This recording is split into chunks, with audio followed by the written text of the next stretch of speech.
Hi there, Sanibonani Molweni. Welcome to Fix channel. If you're new here, please subscribe before the end of the video. For returning, thank you for love and support. I appreciate you. It's got Indoda Chef Xolan. Kodwa lena ke i-video ingo Chef Xolan kuphela. Uthi lo bhuti kwi VN enye iphathi akayona Ibhari, akayona inyoni. Yilento ke ayiyona. Lo bhuti lo wenze ukuthi iningi likholelwa ukuthi yena uyindoda emadodeni because wenza into efanele. Wayibamba leyo nto. Shuthi yakhamfatha le ndawo zakhe ezi-wrong because mawumlalela angazange ngaze uqeda umlalela. Mawumlalela ikhona into engekho right. Mangifunda la ku comment section khona la kuthiwa khona uke wathi yena ushonile kwafonwa uke waye esibhedlela. Ziningi nje izinto azibalayo. Kule period le abala zonke lezi zinto eziningi bekuwumuntu ofanayo othi kuzovuka ngisho amadimoni because uthanda unkosikazi wakhe, azazi ukuthi yena uyi-scam, wazi ukuthi uzosebenzisa igama likaVuyo aphinde asebenzise umndeni wakamseloko because ila uVuyo athole khona ukuthi simanzi nge-TV ebambe lokho-ke sekuthiwa azazi yena ukuthi uyanconywa, unconyelwe into engekho because into ayikhuluma laphayana inalo sisakhuluma naye ngiconfirm ukuthi ubaby mama noma uba kwi-VN ulobe ethi phela angiyona Ibhari, angiyona inyoni, ngiyiplanile lonto. Indoda esiyindoda imelwa iqiniso layo. Ibhari indoda efana nale ebuka ukuthi ngizosimama ngokwenzani. And guys, umkhubo osukhona lokho bantu besilisa nginixoxele, ngiyanitshela ukuthi mhlambe ngenize ngisho emasontweni. Ngikhumbula ngenza i-video ngomzala because umzala isihlobo sami. Umzala umuntu engimazi ngamehlo, angimfundi ku-social media, kodwa lento mina engiyibuka nge-pattern ukuthi i-lifestyle yakhe injani mayinje. Why abe nohlobo losisi athi asheshisa kubo ngomshado, emva kwalokho iyenzeka i-divorce, akagowi indawo, uba nezinto. Iliphi ibhizinisi sana lina nani? Asishiyeke indaba yamzala ngoba kwathiwa ngiyeke, kodwa nje ngangithi mina eniqaphele bosisi, uzofike wena ufike nazo zonke izinto zakho ozifune kanzima. Kube khona ubhuti ozovele nje abe yichama kuphela, abe neBhayibheli ngobani, azi ukuthi wena uthanda uJesu, akudlale ngamavesi esonto, ugcine wena ukwazile ukuthi uzilobole ungabonanga. Guys, amadoda angenelwe yenye into engayazi lona nalaba abanye. Nomzala ngicabanga ukuthi uyoshintsha makumfikela ukuthi akashintshe because ayikho lento yakhe. Ungena emshadweni alunguze aphume, angene komunye umshado alunguze aphume. La madoda lawo akusiwa amadoda ngempela, akusiwo. Ngoba kuthiwani indoda ngeenkomo zayo. Lona uyekile wabona ukuthi nali ihlombe elikhulu, abantu ba-happy, ezazi ukuthi uyilo hlobo lomuntu. Guys, mawufunda ama-comment angeke ngisho ukuthi bonke baqinisile ngayo, kodwa mawufunda ama-comment ikhona into engekho right ngayo. Izinto abantu abayishoyo ukuthi ubaby mama ngithatha isinqumo ethi yena akayithandi ifame. Usenzeni manje? Ngoba ifame uyayithanda, ube wazi wonke ama-comment abantu. Yikho esukele uVicky ethi uyintombazane enhle kodwa akanangqondo, ufuna yena. Angithi i-comment section le bithi uVicky ngenzeka ukuthi u-after izinto zikaVuyo. Uzazelaphi nengayithandi ifame?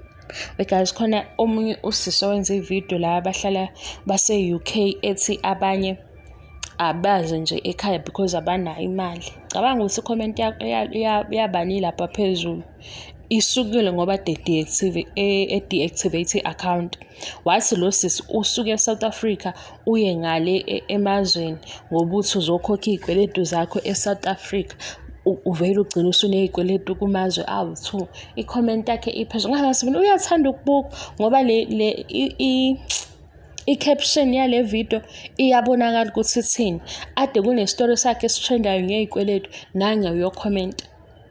Mina angizile ukuthi ngizopraise lo bhuti, kodwa ke ekuzameni kwakhe ukuthi mhlawumbe ushonisa phansi uVuyo uphinde wamveza kwabanye. ekuzameni kwakhe ukuthi amshonise phansi uphinde wamveza kwabanye. Akhona amathuba azowathola angcono futhi ngathi engaphuma engaphinde ekhulume ngaye ngoba ubengaziwa vele. Udumo walithola ngani? Ngaziwa ukuthi nangumnyeni kaVuyo, nansi indoda entsha kaVuyo. Ngathi engayeka kodwa azazi ngisho engayikhukhumeza edala uxolo oluwamanga, khona into akufanele ukuthi adile nayo ngayo because lokhu akwenzile indoda eyinyoni, indoda eyibhari. Ayikho indoda ehlakaniphile efuna ukubhukuda kwemesi engaka. Ekuqaleni sathini indoda nendoda imelwa iqiniso layo. Bayofika abanye beqamba amanga, ekugcineni iqiniso into engathi komuntu, iqiniso lakho. Unobhemi mama ongathi une-chaos because akanalo iqiniso. Kunemesi enje ngoba ngathi vele ikhanda lakhe asilazi ukuthi linjani. Angazeke yena athi ngoba nakho ukwazile ukuthola ifame isikhathi esingakanani, le period ayitholile ayibona ukuthi ubeyinto enkulu. Usasele kule position yakhe yento engaziwa ukuthi uyini, kodwa ububhari lobu abushoyo ukuthi akabona usahleli nabo. Alungise izenzo zakhe lo yabhuti into engakanani. Waze wakhohlakala umuntu. Ukuthi uyena yazi bengisaba ukulalela i-VN, bengisaba angazi ukuthi nginjani. Kwesinye isikhathi mina ngiyakusaba ukuphoxeka noma kungaqondeni nami. Bengisaba ukuthi kuzogcina kuvela ukuthi uyena ngoba ekuqaleni kwaba nje ukuthi akekho oseneshow ukuthi wuye osho zonke lezi zinto. Yena ubuka umndeni wakaMseleku, wabuka uVuyo, wabona ukuthi lento yakhe whatever abayiplanile kodwa unokuphazamiseka. Leyo nje unokuphazamiseka. Kuyavela ukuthi unokuphazamiseka ngoba khona namanye ama-message asherayo azazi ukuthi ngoba ethi yena akayona inyoni, akayona ibhari, indoda enza njengaye, inobunyoni, inobubhari. Azabuka ukuthi uzosebenzisa umuntu osantekenteke enhlizweni, emsebenzisela ukuthi afeze izinto zakhe ey'ngcolile. Akuzona izenzo zendoda leyo, akuzona izenzo zendoda yangempela. Uyabona ukuthi kwenzakalani, shuthi ubelandela ne-storyline wancika. Ikhohlakele le ndoda guys, ikhohlakele. Kodwa ngento ayaziyo ukukhohlakala namanga kuvela kanje ekugcineni. Kodwa iqiniso lima nawe ngoba kuyona yonke lembudane iqiniso kuphela ebelizomveza ukuthi uyiyo lento ayiyona. Wavela-ke ngeqiniso lokuthini uwamanga endoda, uyibhari. Lento ayisho lapha kuleya VN ukuthi angiyona ibhari, angiyona inyoni. Uyinyoni bhutindini, uyinyoni. Ukuthi uzosebenzisa ingane oyibonayo ukuthi iphuma kulesi simo ukale wena. Waze wangicika umuntu, waze wangicika.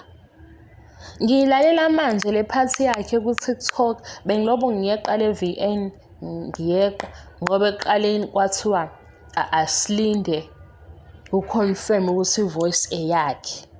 Emva kalokho wathi nakayithanda ifame. Uzazi kanjani zonke lezi zinto angayithanda ifame? I-apology yakhe ukuthi akezi kwi-event yaba yi-middle finger. Ngabona lapho ukuthi khona into engazohamba kahle ngalo. Ingane yalo bhemi mama okuthiwa ubhitha iwuye ngqo. Kwakhona ukuthi engavezi iqiniso kusaqala nje kuvela ukuthi lona uma wengane akhulume kahle. Guys, indoda eqondile iyakwazi ukuvala i-chapter enye kahle ukuze masufika njengo number 2 or not number 2, masufika wena usuba unkosikazi, ayisekho idrama. Lento yokuthiwa baby mama banedrama babhitha umsuka ile ndoda enginezenzo ezingalona iqiniso, ile ndoda enamanga, ile ndoda engaprovide for ingane yayo kuze kufike ekutheni ubhebe umama ubhitha. Ngoba indoda eqondile izokwazi ukusho ukuthi sisi, mama, ngesithandwa ngiyaxolisa, le ndlela asisakwazi ukuyihamba kahle, kodwa umntwana ngizomsaphosa. Esezazi ukuthi uhlule yini kulo budlelwane, adlulele phambili. Bashiya laba kulenga, kube ney'ndaba, kube nokukhuluma, kube nedrama. Mina-ke into engiyohlezi ngisho, indoda iyodifendwa yiqiniso, hhayi thina, ngisho obami, obhuti bami. Ngeke ngibadifende ngoba ubhuti ubudlelwane bami naye obama-siblings. Mayesengale uyi-boyfriend, mayesengale uyi-husband, akenze iqiniso lakhe limele. Namaphutha awenzayo awalungise. Ngoba ukudifenda amanga sisala siba nje. Ukudifenda into esingayazi sisala sibe nje. Uthi wena ubhuti wami ngiyamazi, ubhuti wakho umazi njengobhuti kuwe. Esigabeni sokuba i-boyfriend awumazi. Nomalume wakho ume nokuthi umalume ulungile, engalunga umalume ekhaya ave i-monster kwenye indawo. Kodwa lo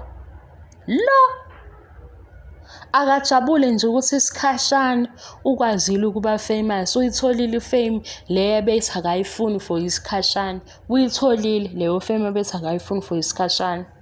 Khona ukuthi mina vele angifuni ifame. We guys, nibanakisisa abantu athi angiyifuni ini. Uyikhulumelani leyo nto leyo? Qala. Akayifuni ifame. Ubani obembuzile ukuthi ufuna ifame? At least uselele la isele khona, la ecasha khona, engabe upheka ngempela yini lo muntu? Nkosi yami, engabe upheka ngempela yini? La ekhona uvuyo uzothola amathuba angcono, athole nomsebenzi oright, ayophilela impilo. Akukho futhi ukuthi yinto entsha lena guys, ngixoxele. Ngeke bekhulume bonkosisi, abanye bayakhuluma la kuma-podcast ngiyabathola. Mina mangakutshela nje ukuthi mangathiwa sisi bayagonyuluka, ungayezwa omunye ozokubalela ukuthi ngacisho ngayilobola, engaboni. Inkinga into okuyo awuyiboni wena kahle, ibonwa yilo ngaphandle ozolobesha ukuthi akuhambi kahle laphaya. Ophakathi kwesinye isikhathi akaboni. Ngisho omdala kuwesi-ke uma ezoba yingane, mina ngibona ngathi nibahasha. Inkinga okuyo uphakathi awuyiboni, ngoba ngesikhathi bekhuluma alaba baseceleni, lo onaye uyakufida izinto, ephendula lezi nkulumo, uqhubeke naye, uthembe yena futhi, ngoba phela yena uzobe ucommunicate naye kaningi. Ngisho abadala bayadlula kule nkinga enje. Kube ukuthi oseceleni obonayo ukuthi inkinga le, ubhekene nenkinga. Angiyivale le video, ngidinwe yilo muntu esena akayona inyoni ebe eyinyoni. Uyinyoni, uyibhari. Indoda eqondile ayenzi kanje. Indoda eqondile iqonda ngezenzo, iqonda ngeqiniso. Ama-challenges eba nawo iwasolva ngendlela efanele. Ubhebe mama wakhe ukhuluma ukuthanda ngayo, uvuyo ukhuluma ukuthanda ngayo. Akasondoda lo ethi angiyona ibhari, angiyona inyoni. Inyoni ubani? Inyoni bani esehambe ekhipha ama-account ephinde wabuyisela? Imhlola futhi. Hhayi imhlola.